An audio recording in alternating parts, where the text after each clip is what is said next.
La salle Bingoto a servi de cadre au vernissage du livre intitulé Sol et sous-sol, perspective 2030-2035. Ouvrage collectif de 300 pages à l'exploitation des richesses et des potentialités du sol et sous-sol congolais. Dans son mot, le numéro 1 de cet alma mater, qu'entouraient les autres membres du comité de gestion, a indiqué que la science est à même de résoudre des problèmes comme l'insuffisance alimentaire.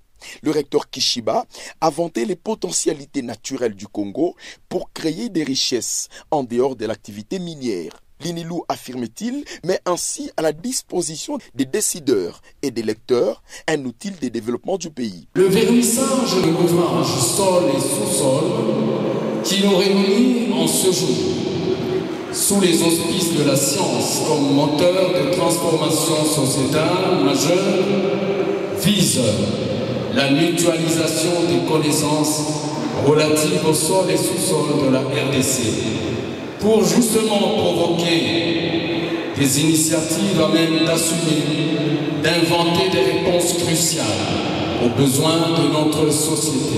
Autrement dit, il est question de mettre à jour, de manifester la cohérence entre d'une part les potentialités inhérentes aux ressources disponibles et d'autre part les solutions et contreparties sur le terrain social, économique, juridique.